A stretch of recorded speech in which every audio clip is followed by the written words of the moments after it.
مضامین قرآن Islamic scholar مفتی محمد یوسف تیبی فاضل جامعہ اسلامیہ مدینہ منورہ۔ الحمدللہ والصلاۃ والسلام علی رسول اللہ وبعد۔ آج ہم پڑھ رہے ہیں 27واں پارہ۔ تو یہ سورہ ذاریات ہے۔ اس میں نے عرض کیا تھا پچھلے سبق میں کہ انبیاء کے کچھ قصے اختصار کے ساتھ ہیں۔ تو ابراہیم علیہ السلام کے پاس جب فرشتے آئے تو وہ پریشان ہوئے، تو کہنے لگے ما خطبکم ایھا المرسلون، کیا معاملہ ہے تمہارا، کدھر آئے ہو آپ لوگ؟ تو یہاں سے یہ پارہ شروع ہوتا ہے۔ وہ کہنے لگے ہم لوط علیہ السلام کی قوم کے لیے آئے ہیں اور ان کو تباہ کر دیا۔ تو یہ تقریباً 23 نمبر سے لے کر 46 نمبر آیت تک اس میں انبیاء کے اختصار کے ساتھ قصے بیان ہوئے ہیں، اور وہ بات بار بار قرآن میں دہرائی گئی ہے، کہیں مختصر طریقے سے اور کہیں تھوڑی تفصیل کے ساتھ۔ وَالسَّمَاءَ بَنَيْنَاهَا بِأَيْدٍ وَإِنَّا لَمُوسِعُونَ، ہم نے آسمان کو بنایا اور اس کو ہم وسعت دینے والے ہیں، زمین کو ہم نے پھیلایا اور ہم بہت اچھی طرح پھیلانے والے ہیں، یا اس کو بنانے والے ہیں۔ ہر چیز کے ہم نے جوڑے جوڑے بنائے، تو تم اللہ تبارک و تعالیٰ کی طرف توجہ کرو، اسی کی طرف تمہارا رجحان ہونا چاہیے۔ یہ لوگ آپ کو مجنون کہتے ہیں، اور سابقہ قوم میں بھی مجنون کہا کرتی تھی، کیا انہوں نے آپس میں مشورہ کیا ہے؟ تو کفر ملت واحدہ ہے، اگرچہ ان کے زمانے میں فرق ہے مگر ان کی بات ایک ہے۔ بس آپ نصیحت کرتے رہیں، اور نصیحت مومنوں کو فائدہ دیتی ہے۔ بس آپ نصیحت کرتے رہیں، نصیحت مومنوں کو فائدہ دیتی ہے۔ اور ہم نے جنوں اور انسانوں کو صرف اپنی عبادت کے لیے پیدا کیا۔ ہم نہیں چاہتے، لوگ اپنے غلاموں سے دھندا کرواتے ہیں، کاروبار کرواتے ہیں، محنت کرواتے ہیں، اور وہ ان کو ریٹرن لا کر دیتے ہیں۔ تم سب میرے غلام ہو، لیکن میں تم سے یہ نہیں چاہتا کہ تم مجھے کما کر دو، بلکہ میں تمہیں رزق دیتا ہوں، بس میں تمہیں یہ کہتا ہوں کہ میری عبادت کرو۔ تو یہ انسان کا زندگی کا مقصد ہونا چاہیے، جس کے لیے انسان کو اللہ نے پیدا کیا ہے۔ اس کے بعد سورہ طور ہے۔ طور پہاڑ ہے، اس کی قسم اٹھائی ہے، اور کتاب مستور کی، اور پھیلے ہوئے کاغذوں کی، اور بیت معمور کی۔ رسول اللہ صلی اللہ علیہ وسلم فرماتے ہیں کہ جس طرح زمین پر کعبۃ اللہ بالکل وسط میں، اسی طرح آسمان کے وسط میں بیت المعمور ہے، اور اس میں 70,000 فرشتہ ایک بار روزانہ داخل ہوتا ہے عبادت کے لیے، اور جو ایک بار داخل ہو جاتا ہے قیامت تک اس کی دوبارہ باری نہیں آتی، اور یہ بالکل اوپر وسط میں ہے۔ یہ دلیل ہے ان لوگوں کی جو کہتے ہیں کہ زمین بھی اتنی بڑی ہے جتنا آسمان ہے، اور یہ کہ زمین وہ گیند کی شکل نہیں ہے، کیونکہ بعض روایتیں، اب مجھے اس کی تحقیق یاد نہیں، کہ اذ وقع لو تقع لوقعت علیہ، یعنی بیت المعمور اگر گرے تو بیت اللہ کے اوپر گرے گا، اس حساب سے ہے وہ۔ تو اس سے وہ گھومنے کا تصور اور گلائی کا تصور ختم ہو جاتا ہے۔ بہرحال میں ابھی تک کسی ایک بات کو ترجیح دینے والا نہیں ہوں۔ اس کے بعد اللہ تبارک و تعالیٰ فرماتے ہیں تیرے رب کا عذاب واقع ہونے والا ہے، اس میں کوئی شک کی بات نہیں۔ پھر کچھ قیامت کی مختلف شکلیں، آسمان کیسے گھومے گا، زمین کیسے پہاڑ کیسے بھاگیں گے، اور ان لوگوں کو جہنم کی طرف دھکیلا جائے گا اور کہا جائے گا یہ وہی جہنم ہے جس کا تم انکار کیا کرتے تھے، جس آخرت کا انکار کرتے تھے۔ اس کے بعد متقین کا تذکرہ ہے۔ متقین جنتوں میں ہوں گے، نعمتوں میں ہوں گے، اور اللہ فرمائے گا کھاؤ پیو، ان کے لیے پلنگ بچھے ہوئے ہوں گے، اور اللہ تعالیٰ ان کی شادی موٹی آنکھوں والی عورتوں سے کرے گا۔ اور اگر باپ جنت میں اعلیٰ مقام پر ہے اور اولاد تھوڑی کمزور ہے جنت میں ہی، مگر اس کا مقام وہ نہیں، تو اللہ تعالیٰ رشتہ داریاں ملائے گا اور بچوں کو اپ گریڈ کر کے باپ کے ساتھ ملا دے گا۔ والذین آمنوا واتبعتہم ذریتہم بایمان، یہ 21 نمبر آیت ہے۔ یہ اللہ تعالیٰ کا فضل ہے۔ پھر اللہ تعالیٰ تسلی دیتے ہیں اپنے نبی کو، آپ نصیحت کرتے رہیں، آپ نہ کاہن ہیں، نہ نعوذ باللہ دیوانہ ہیں، نہ آپ شاعر ہیں، یہ خام خواہ کی باتیں کرتے ہیں۔ کیا ان کی عقل یہی ان کو کہتی ہے؟ جاؤ اس طرح کی کوئی اور کتاب لے کر آؤ اگر تم سچے ہو۔ کیا ام خلقوا من غیر شیء ام هم الخالقون، کیا تمہیں کسی نے نہیں بنایا یا تم نے خود اپنے آپ کو بنایا ہے؟ یہ ملحدین کا جواب ہے۔ اس آیت کو یاد کر لو، 35 نمبر آیت ہے۔ فرمایا کیا تمہیں کسی نے نہیں بنایا یا تم نے خود اپنے آپ کو بنایا؟ اگر تمہیں کسی نے نہیں بنایا تو پھر تم نے اپنے آپ کو خود بنایا ہوگا، تو جب خود بنایا ہے تو پھر ایک اور بنا کر دکھا دو۔ تو یہ اللہ کی ربوبیت کا انکار کرنے والے ملحد کمیونسٹ ان سب کے لیے یہ آیت تلوار کی طرح ہے اور اس کا وہ جواب نہیں دے سکتے۔ حضرت عدی بن حاتم کہتے ہیں کہ جب نبی صلی اللہ علیہ وسلم ایک دن مغرب میں یہ صورت پڑھ رہے تھے اور جب یہاں پہنچے نا ہم خلقوا من غیر شیء ام هم الخالقون، تو میرا قریب تھا کہ سینہ پھٹ جائے، ایسی واضح دلائل ہیں اور ہم کہاں بھٹکے پھرتے ہیں۔ تو اسی سے اللہ تعالیٰ نے میرے دل میں ایمان ڈال دیا تھا۔ جو اللہ تبارک و تعالیٰ کے لیے کہتے ہیں اللہ کی نعوذ باللہ بیٹیاں ہیں، ان کا رد کیا گیا ہے۔ یہ کس وجہ سے مطلب آپ کی بات نہیں مانتے؟ کیا آپ ان سے پیسے مانگتے ہیں کہ یہ تاوان کے نیچے دبے ہوئے ہیں، یا ان کے پاس کوئی غیب کی خبریں آتی ہیں کہ آپ کے مقابلے میں جس کی وجہ سے یہ اڑے ہوئے ہیں، یا یہ آپ کے خلاف مکر کرتے ہیں؟ تو اللہ تعالیٰ بہترین تدبیر کرنے والا ہے۔ اے نبی آپ پریشان نہ ہوں، اگر آسمان سے ٹکڑا گر جائے نا تو علامت کے لیے آپ کہیں آسمان سے ٹکڑا گر جائے اور وہ گر جائے، یہ پھر بھی آپ کی بات نہیں مانیں گے، کہیں گے یہ تو بادل ہے۔ تو آج کل کے سائنسدان یہی کہتے ہیں، وہ کہتے ہیں یہ آسمان کوئی چیز نہیں ہے، یہ تو آنکھ کی حد ہے جہاں تک دیکھ سکتی ہے، انکار کرتے ہیں۔ اس کے بعد سورہ نجم ہے۔ سورہ نجم میں شروع میں اللہ تبارک و تعالیٰ نے ستارے کی قسم اٹھائی ہے۔ نبی صلی اللہ علیہ وسلم وہ گمراہ نہیں ہوئے اور راستے سے نہیں ہٹے، اور وہ تو اپنی مرضی سے بولتے ہی نہیں، وہ تو وحی ہوتی ہے جو آسمان سے کی جاتی ہے۔ رسول اللہ صلی اللہ علیہ وسلم کی 3 حیثیتیں ہیں۔ نمبر 1 بحیثیت انسان، نمبر 2 بحیثیت امیر المومنین، نمبر 3 حیثیت سید المرسلین امام الانبیاء خاتم النبیین۔ تو جو پہلی حیثیت ہے اس میں آپ وحی کا انتظار نہیں کرتے، مطلب آپ کا دل، آپ کو حاجت ہو رہی ہے واش روم جانے کی تو آپ وحی کا انتظار کریں، آپ کو گرمی لگ رہی ہے تو آپ قمیص اتار لیں، اس کے لیے وحی کا انتظار کریں، ایسا نہیں ہوتا۔ نمبر 2 امیر المومنین کے حساب سے، تو اس میں بھی اللہ نے فرمایا وشاورہم فی الامر، ان سے مشورے کر کے فیصلے کریں آپ، تو آپ مشورے کر کے فیصلے کرتے ہیں، وحی کا انتظار نہیں کرتے۔ بدر کے قیدی مشورہ کر کے چھوڑ دیے تھے اور وحی آئی کہ ہمیں آپ کا فیصلہ منظور نہیں ہے، تو وجہ یہ تھی کہ وہ قیدی ہی جلدی پکڑ لیے گئے تھے، ابھی قیدی پکڑنے کا وقت نہیں آیا تھا، ابھی ان کی کمر نہیں ٹوٹی تھی، اس وجہ سے۔ تو مقصد یہ کہ مشورے سے آپ فیصلہ کرتے ہیں، وحی سے کیا ہوتا تو بعد میں اللہ تعالیٰ کی آیات نہ آتی۔ یہ دوسری حیثیت ہے۔ اور تیسری حیثیت ہے آپ کی بحیثیت نبوت اور رسالت، تو اس میں وما ینطق عن الہویٰ جیسے یہاں ہے، آپ کوئی بات خود نہیں کرتے بلکہ وہ وحی ہوتی ہے۔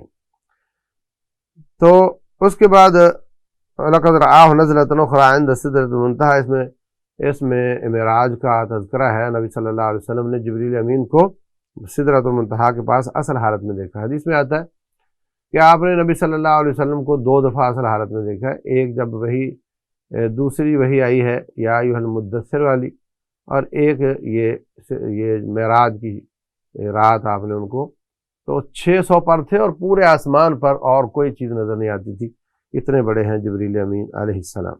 جہاں تک تعلق ہے کہ نبی صلی اللہ علیہ وسلم نے اللہ تعالیٰ کو اپنی آنکھوں سے دیکھا، تو حضرت عائشہ صدیقہ رضی اللہ عنہ اس بارے میں فرماتی ہیں، جس نے یہ کہا کہ آپ نے اللہ تعالیٰ کو آنکھوں سے دیکھا ہے تو اس نے بہت بڑا جھوٹ باندھا۔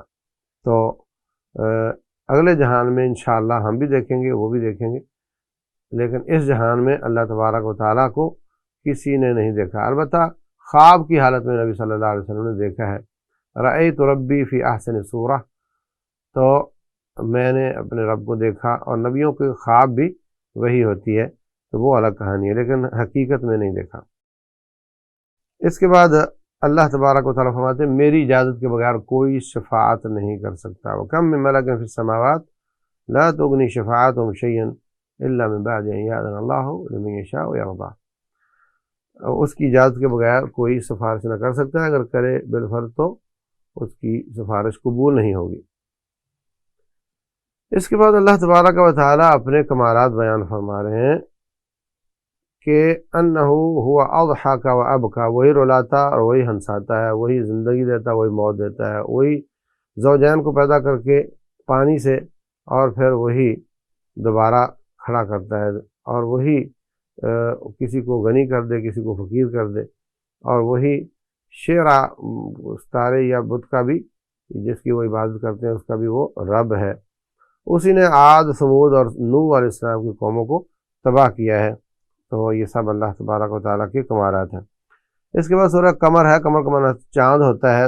نبی صلی اللہ علیہ وسلم سے کافروں نے کہا اگر آپ سچے ہیں تو چاند کو توڑ کر دکھائیں، تو آپ نے انگلی مبارک کی تو چاند ٹوٹ گیا، تو 2 ٹکڑے ہوا پھر دوبارہ جڑ گیا۔ اس کا تذکرہ اللہ نے یہاں فرمایا، اقتربت الساعۃ وانشق القمر، یہ چاند کا پھٹنا یا ٹوٹنا یہ بھی قیامت کی نشانیوں میں سے ایک ہے اور وہ پوری ہو چکی۔ قیامت قریب آ گئی اور چاند ٹوٹ گیا۔ اب آپ ان پر اس کے بعد اب دلیل تو واضح ہے، ان کو مان جانا چاہیے تھا، نہیں مانے تو وَإِن يَرَوْا آیَةً يُعْرِضُوا وَيَقُولُوا سِحْرٌ مُسْتَمِرٌ، جو بھی آپ ان کو نشانی دکھائیں گے یہ کہیں گے جناب یہ تو جادو ہے۔ تو اس لیے آپ ان کی فکر نہ کیا کریں، بس آپ ان کو تبلیغ کرتے رہیں۔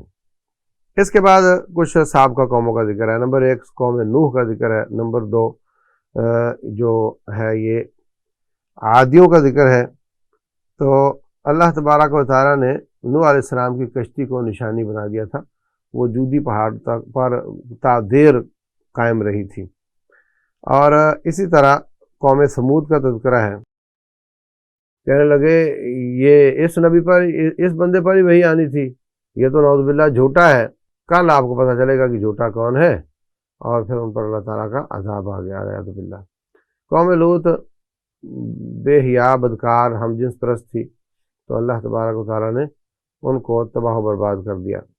آخر میں فرعون کا تذکرہ ہے، اس کو بھی اللہ تعالیٰ نے کیسے کیسے تباہ کیا، یہ قصے اختصار کے ساتھ ہیں جبکہ تفصیل کے ساتھ ہم پڑھ چکے ہیں۔ اس کے بعد سورہ الرحمن ہے۔ الرحمن جو ہے اس میں شروع میں اللہ تبارک و تعالیٰ اپنی نعمتیں بیان کر رہے ہیں، 1 نمبر سے لے کر 25 نمبر آیت تک۔ رحمان ہے، اس نے قرآن سکھایا، اس نے انسان کو پیدا کیا، اس نے بیان بولنا سکھایا۔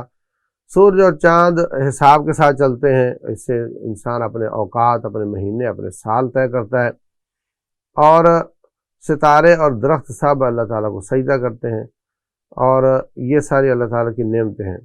تو تم، اللہ تعالیٰ نے میزان قائم کیا ہے تو تم میزان میں، ترازو میں زیادتی نہ کیا کرو اور خسارہ نہ کیا کرو۔ زمین کو اللہ نے لوگوں کے لیے بنایا ہے، اس میں بڑے پھل ہیں، اس میں کھجوریں ہیں اور دانے ہیں، اور اس میں انسان کی تخلیق کا تذکرہ ہے کہ ہم نے اس کو مٹی سے، کھٹکتی ہوئی مٹی سے پیدا کیا ہے، اور جن کو ہم نے آگ سے پیدا کیا ہے۔ وہ رب المشرقین اور مغربین ہے، اور دو سمندر آپس میں ملتے ہیں، ایک کھارا ہے اور ایک میٹھا ہے، اور آپس میں خلط ملط نہیں ہوتے۔ یہ بھی دنیا میں نشانیاں موجود ہیں جس کا اللہ تذکرہ فرما رہے ہیں۔ اور ایک وقت آئے گا کل من علیہا فان، ہر چیز تباہ ہو جائے گی، وَيَبْقَى وَجْهُ رَبِّكَ، تیرے رب کا چہرہ باقی رہے گا۔ لفظی معنی مراد اگرچہ ذات ہے لیکن چہرے کا انکار ممکن نہیں۔ جو لوگ اللہ تعالیٰ کے چہرے کا انکار کرتے ہیں، یہ آیت ان کے خلاف دلالت کرتی ہے۔ اے جن و انسان، اگر تم میرے زمین سے نکل کر بھاگنا چاہتے ہو تو بھاگ کر دکھاؤ، تم سب میرے قابو میں ہو، اور اللہ تعالیٰ سے اوور کنٹرول کوئی نہیں ہوا۔ اس کے بعد قیامت اور دوبارہ اٹھنے کا تذکرہ ہے۔ جب آسمان پھٹ جائے گا تو اس دن کوئی کسی شخص کو اس کے گناہ کے بارے میں نہیں پوچھا جائے گا، انسان اور جن، یہ مختلف مراحل ہیں، کہیں پوچھا بھی جائے گا، کہیں نہیں بھی پوچھا جائے گا، اور یہ ہے 50,000 سال کا دن۔ پھر جنتوں کا تذکرہ ہے، تو اس میں 2 طرح کی جنتوں کا تذکرہ ہے۔ نمبر 1 جس میں اعلیٰ قسم کی چیزیں ہیں، تو اللہ تبارک و تعالیٰ فرماتے ہیں وَلِمَنْ خَافَ مَقَامَ رَبِّهِ جَنَّتَانِ، جو اللہ کے سامنے کھڑا ہونے سے ڈر گیا اس کو ڈبل جنت ملے گی۔ تو ایک جنت جو ہے اس کے نعمتیں، ان کا تذکرہ اعلیٰ ہے، اس کے ریشم بھی اعلیٰ ہیں، اور اس کے پھل بھی اعلیٰ ہیں، اور اس کی حوریں بھی۔ اور دوسری جنت وَمِن دُونِهِمَا جَنَّتَانِ، اس سے کم درجے کی بھی 2 جنتیں ہیں۔ تو یہاں پر ان کی نعمتیں تھوڑی ان سے کم طریقے سے بیان کی گئی ہیں۔ روٹین میں تو بظاہر ایک ہی جیسی لگ رہی ہیں، لیکن ان کی کوالٹی کا فرق ہوگا۔ اس میں بھی حوریں ہیں، اس میں بھی حوریں ہیں۔ فرمایا کہ فیہما من کل فاکہۃ زوجان، ڈبل ہر طرح کے ڈبل پھل ملیں گے ان کو۔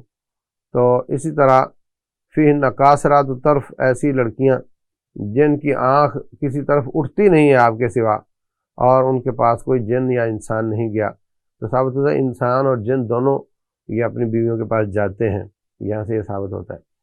اور اسی طرح دوسری جو کم درجے کی جنتیں ہیں ان میں بھی یہی کہا حور و مقصورات فی الخیام فیہن خیرات حسان، اور ان میں بھی یہی کہا لم یطمثہن انس قبلہم ولا جان۔ یہ نعمتیں دونوں جنتوں کی، ان کی کوالٹی تھوڑا فرق ہوگی، لیکن جنت میں درجات بہت زیادہ ہیں۔ بعض جہنم سے نکل کر سزا پا کر جنت میں آئیں گے، ان کا درجہ بہت کم ہوگا، اور اس کے بعد پھر یہ درجات بھی ہیں، اس کے بعد پھر شہداء کا اور صدیقوں کا اور نبیوں کا، اور پھر عام آدمی شہید پلس حافظ کا، پھر اس کے بعد امام الانبیاء کا مقام ہے۔ تو یہ بہت زیادہ درجات ہیں۔ اس کے بعد سورہ واقعہ ہے۔ سورہ واقعہ کا معنی واقع ہونے والی، واقعی آپ کہتے ہیں یہ بات واقعی درست ہے، مطلب حقیقت ہے۔ تو اذا وقعت الواقعہ، جب واقع ہونے والی واقع ہو جائے گی، مراد اس سے قیامت ہے۔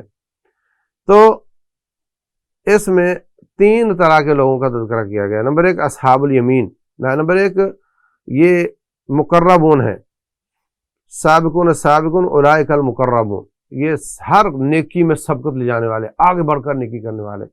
تو ان کی نعمتوں کا تذکرہ ہے کہ یہ پلنگ ہوں گے ان کے، اور اس پر ہیں ٹیک لگا کر ایک آمنے سامنے بیٹھے ہوں گے، اور ایسے بچے خوبصورت موتیوں کی طرح کے، وہ ان کو سرو کریں گے، ان کی خدمت کریں گے، اور وہ کبھی بڑے نہیں ہوں گے، وہ ہمیشہ بچے ہی رہیں گے۔ اور شراب پیش کی جائے گی لیکن ان سے ان کا سر نہیں گھومے گا۔ اور دوسری طرف اصحاب الیمین ہیں، تو ان کو بیر دیے جائیں گے جن کے کوئی کانٹے نہیں ہوں گے، اور ان کو کیلے دیے جائیں گے، اور لمبے لمبے سائے ہوں گے، اور ڈالا ہوا پانی ہوگا، اور نعمتیں ہمیشہ رہیں گی۔ تو یہ سب باتیں بظاہر تو یہ لگ رہا ہے کہ بیر دینے، مطلب بیر کو ہمارے معاشرے میں اتنا اچھا پھل نہیں سمجھا جاتا، لیکن حدیث پاک میں آتا ہے کہ اس کے کانٹے کے ہی کئی مزے ہوں گے، کانٹے اس کے گول ہوں گے اور اس کے کئی مزے ہوں گے۔ تو وہ نعمتیں مالا عین رأت، جس کو کسی آنکھ نے دیکھا نہیں، کسی کان نے سنا نہیں، اور کسی دل پر اس کا تصور نہیں آ سکتا، ایسی نعمتیں اللہ دے گا۔ تیسرا جو اس میں گروہ بیان ہوا ہے وہ ہے اصحاب الشمال، اصحاب الیمین کے بعد اصحاب الشمال۔ ان کو دھواں ملے گا، ان کو گرم پانی ملے گا، اور ان کو دھوئیں کے سائے ہوں گے، اور یہ دنیا میں تکبر کیا کرتے تھے اور قسمیں اٹھاتے تھے کہ ہم دوبارہ زندہ نہیں ہوں گے، الیاذ باللہ۔ اس کے بعد اللہ تبارک و تعالیٰ دوبارہ جی اٹھنے کے دلائل پیش کر رہے ہیں، اور اپنی نعمتیں بھی شمار کروا رہے ہیں۔ اچھا، جو تم اپنے گھر والی کے پاس جاتے ہو تو اللہ تعالیٰ اولاد خود پیدا کرتا ہے، تم کرتے ہو۔ اچھا، جو تم پانی پیتے ہو، جو تم دانہ ڈالتے ہو، اس کو کھیتی کون بناتا ہے؟ جو پانی پیتے ہو، اللہ تعالیٰ اس کو گہرا کر دے تو کہاں سے پانی لو گے؟ تم آگ جلاتے ہو، اللہ تعالیٰ اس کے درخت ختم کر دے تو کیا کر سکتے ہو؟ تو یہ اللہ تعالیٰ اپنی نعمتیں شمار کروا کر اس کے بعد سمجھا رہا ہے کہ اللہ کی نعمتیں کھاؤ تو اس کا شکر یہ ہے کہ اسی ہی کی عبادت کرو۔ آخر میں اللہ تعالیٰ قرآن کی قسم اٹھاتا ہے، ستاروں کی قسم اٹھاتا ہے، اور کہا کہ قرآن جو ہے، یہ قرآن بہت عزت والا ہے، اور یہ چھپی ہوئی کتاب میں ہے، چھپی ہوئی کتاب میں ہے، اور اس کو صرف لا یمسہ الا المطہرون۔ تو روٹین میں قرآن کے شروع میں یہاں پہ آیت لکھ دی جاتی ہے لا یمسہ الا المطہرون، تو یہ استدلال کیا جاتا ہے جناب کہ قرآن کو صرف پاک لوگ ہی چھو سکتے ہیں، لہذا دور رہو اس سے۔ اگر آپ قرآن پڑھ رہے ہو، وضو کیا ہوا تھا، نماز پڑھی تھی، اور قرآن پڑھ رہے ہو، وضو ٹوٹ گیا، تو اب قرآن بھی چھوڑ دو، یہ کہا جاتا ہے۔ جبکہ یہ آیت جو ہے، اس کا سیاق و سباق یہ کہتا ہے کہ یہ قرآن کی جو اصل کاپی ہے وہ ہے لوح محفوظ میں، اور وہ کتاب مکنون، وہ چھپی ہوئی کتاب ہے، اور اس کو صرف مطہر ہی چھوتے ہیں، اس سے مراد اللہ کے فرشتے ہیں۔ اس سے یہ معنی نکالنا کہ وضو ٹوٹ جائے تو قرآن پڑھنا چھوڑ دو، یہ درست نہیں، بلکہ وضو ٹوٹ جائے تو نماز چھوڑ دو۔ نماز کے بارے میں ہے، قرآن کے بارے میں نہیں۔ آپ قرآن جاری رکھو، آپ کے ہاتھ پاک ہیں، آپ قرآن پڑھ سکتے ہو، کوئی حرج کی بات نہیں۔ تو اس کے بعد سورہ الحدید ہے۔ الحدید کا معنی لوہا ہوتا ہے۔ اللہ تعالیٰ شروع میں اپنے علم کا تذکرہ کرتے ہیں، اپنی بادشاہی کا تذکرہ کرتے ہیں، اپنے کمالات کا، اپنے اوصاف کا۔ وہی اول ہے، وہی آخر ہے، وہی ظاہر ہے، وہی باطن ہے، اور وہ ہر چیز کو جانتا ہے۔ زمین و آسمان کو اس نے 6 دنوں میں بنایا۔ جو اوپر جاتا ہے، جو اوپر سے نیچے اترتا ہے، جو زمین میں داخل ہوتا ہے، زمین سے نکلتا ہے، ہر چیز کا علم اللہ کے پاس ہے۔ اور وہ اللہ ہے جس کے پاس زمین و آسمان کی بادشاہی بھی ہے۔ اس کے بعد اللہ تعالیٰ نے 7 نمبر آیت سے لے کر 11 نمبر آیت تک انفاق فی سبیل اللہ، اللہ کے راستے میں خرچ کرنے کا تذکرہ فرمایا آمنوا باللہ ورسولہ وانفقوا مما جعلکم مستخلفین فیہ، اللہ تعالیٰ پر ایمان لاؤ اور اس میں سے خرچ کیا کرو جو اللہ تعالیٰ نے تمہیں دیا ہے۔ تمہیں کیا ہو گیا تم اللہ کے راستے میں خرچ نہیں کرتے؟ اللہ تعالیٰ کوئی فقیر نہیں، نعوذ باللہ، ہر چیز کی میراث اس کے پاس ہے، اور جس شخص نے فتح مکہ سے پہلے خرچ کیا اور قتال کیا اس کا مقابلہ وہ نہیں کر سکتا جس نے فتح مکہ کے بعد خرچ کیا اور جس نے فتح مکہ کے بعد قتال کیا، کیونکہ فتح مکہ سے پہلے مسلمان کمزوری میں تھے، تو کمزور حالت میں مدد کرنے والا، مشکل میں کام آنے والا ظاہر یاد رہتا ہے، اس کی قدر زیادہ ہوتی ہے۔ تو یاد رکھو اپنے صدقات کے اچھے ریٹ لگوایا کرو، کبوتروں کو دانہ ڈالنے سے اور ہیروئنچیوں کو کھانا کھلانے سے بھی اجر تو ملے گا، لیکن اچھا ریٹ لگواؤ۔ فرمایا لا یاکل طعامک الا تقی، تیرا کھانا نیک لوگ کھائیں۔ اور یہ آیت کیا کہہ رہی ہے؟ حاجت جہاں زیادہ ہو وہاں اجر زیادہ ہے۔ اور جس عورت نے کتے کو پانی پلایا تھا، صحیح بخاری میں ہے، اللہ تعالیٰ نے اس کو معاف کر دیا تھا، تو معافی لینے کے لیے پھر نبی صلی اللہ علیہ وسلم بھی 8-10 کتے رکھ لیتے اور ان کو پانی پلاتے رہتے، ایسا تھوڑی ہے۔ اس کو شدید پیاس تھی، وہ مٹی چوس رہا تھا، تو شدید حاجت کے وقت جب تعاون کیا جاتا ہے تو اس کا اللہ اجر زیادہ دیتا ہے۔ تو ہمیں جو لوگ جہاں شدید حاجت ہے وہاں صدقہ دینا چاہیے، تاکہ ان کی حاجت بھی پوری ہو اور ہمارے صدقے کا ریٹ بھی اچھا لگے۔ کچھ لوگ ان کے والدین جیلوں میں سڑ رہے ہیں، کچھ کے شہید ہو چکے ہیں، کچھ کی بیوگان ہیں، جو عام لوگوں کو نظر نہیں آتے ہیں۔ تو ایسے لوگ جو جہاں عام آدمی نہ پہنچتا ہو، ایسی منڈی میں مال لے کر جاتے ہو اور جہاں عام لوگ نہ پہنچتے ہوں تو اچھا ریٹ لگتا ہے، تو آپ اپنے صدقے کو بھی ایسی منڈی میں لے کر جاؤ جہاں اچھا ریٹ لگے، اللہ عمل کی توفیق دے۔ اس کے بعد اللہ تعالیٰ نے قیامت کا تذکرہ کیا ہے کہ قیامت والے دن پل صراط پر اندھیرا ہوگا اور پل صراط بال سے باریک ہوگا، اس سے سب کو گزرنا ہے اور وہ جہنم کے اوپر سے گزرتا ہے۔ تو وہاں پر جو اچھے ایمان والے ہیں وہ آندھی طوفان کی طرح نکل جائیں گے، جو تھوڑے کم درجے والے وہ گھوڑے کی طرح گزر جائیں گے، تھوڑے ایمان والے دوڑنے والے کی طرح گزر جائیں گے، تھوڑے ایمان والے گرتے پڑتے گزر جائیں گے، لیکن جو منافق ہوں گے وہ وہاں کھڑے ہوں گے، ان کا مکالمہ بیان ہوا ہے۔ فرمایا یوم یقول المنافقون، یہ 12 سے 15 نمبر آیات ہیں۔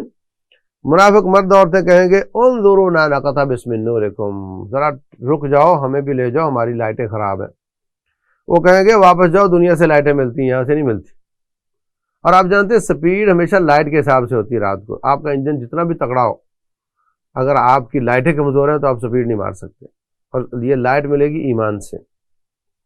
تو ابھی باتیں چل رہی ہوگی، وہ کہیں گے ہمیں لے جاؤ، منت کر رہے ہوں گے، وہ کہیں گے ہم نہیں لے کر جاتے، تو اللہ تعالیٰ بیچ میں ایک دیوار حائل کر دے گا، جس کا ایمانوں کی طرف جو حصہ ہوگا اس میں رحمت ہوگی، اور جو منافقوں کی طرف اس کا حصہ ہوگا اس میں اللہ کا عذاب ہوگا، الیاذ باللہ۔ تو اپنے نور کی فکر کر لو بھائیو، یہاں پر اپنا ایمان بڑھا لو۔ الم یعن للذین آمنوا ان تخشع قلوبهم لذکر اللہ، کیا ایمان والوں پر وہ وقت نہیں آیا کہ ان کے دل اللہ واسطے اللہ کو یاد کر کے ڈر جائیں۔ فضیل بن عیاض ایک بہت بڑے ڈاکو ہوتے تھے، وہ کسی گھر ڈاکہ ڈالنے گئے تو وہ آدمی تہجد میں یہ آیت پڑھ رہا تھا، تو یوں لگا جیسے فضیل کو کہ جیسے اللہ مجھے کہہ رہا ہے، اسی طرح الٹے قدموں واپس آئے، توبہ کر لی، حرم پاک چلے گئے، عبادت رو کر توبہ کی، اور آج ان کو لوگ فضیل کے نام سے یاد نہیں کرتے، ان کو امام عابد الحرمین کے نام سے یاد کرتے ہیں۔ تو جب بھی قرآن کا درس و سبق ہو، ہمیں کم از کم یہ سوچنا چاہیے کہ یہ آیت مجھے کہی جا رہی ہے، یہ نہیں کہ یہ تو فلاں کو کہی جا رہی ہے، فلاں کو کہی جا رہی ہے۔ جب تک آپ یہ نظریہ اور یہ سوچنا رکھیں کہ اس آیت میں اللہ مجھے مخاطب کر رہا ہے، اصلاح ممکن نہیں ہوتی۔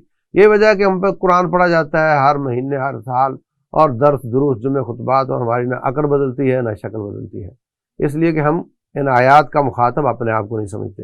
اللہ ہمیں ہدایت دے۔ وہ لوگ جو صدقہ کرتے ہیں، مومن ہوں یا مرد ہوں، اللہ تعالیٰ کو قرضہ دیتے ہیں، یہ لوگ صدیقوں اور شہیدوں کے ساتھ ہوں گے، والذین آمنوا باللہ، تو یہ ان کے ساتھی بنیں گے اور ان کا نور ان کے پاس ہوگا قیامت والے دن۔ اچھی طرح جان لو دنیا کی زندگی کھیل تماشا اور زینت ہے، اور آپس میں فخر کرنا ہے اور مال کی کثرت میں مقابلہ کرنا ہے۔ یہ مرحلے بیان ہوئے۔ کھیل تماشا بچپن، اور زینت بندہ اپنے آپ کو خوبصورت بنانا چاہتا ہے، یہ لڑکپن، اور تفاخر بینکم جوانی، آپس میں فخر کرنا، وتکاثر فی الاموال والاولاد، یہ جب جوانی ڈھل جاتی ہے تو پھر کہتا ہے میرے بچے بہت جوان ہیں اور میرے پاس پیسہ بڑا ہے۔ لیکن یہ سب کچھ کیا ہے؟ یہ دنیا کا مال۔ فرمایا کمثل غیث اعجب الکفار نباتہ، ایسے جیسے انسان دنیا میں رہتا ہے اور جس طرح کھیتی اگاتا ہے، وہ پیلی ہو جاتی ہے تو انسان سفید ہو جاتا ہے بال، اور پھر انسان مر جاتا ہے، کھیتی کٹ جاتی ہے، وہ بھی تنکے بن جاتی ہے، یہ بھی مٹی بن جاتا ہے۔ وفی الآخرۃ عذاب شدید، لیکن انسان کے لیے یا شدید عذاب ہوگا یا اللہ کی بخشش اور رحمت ہوگی۔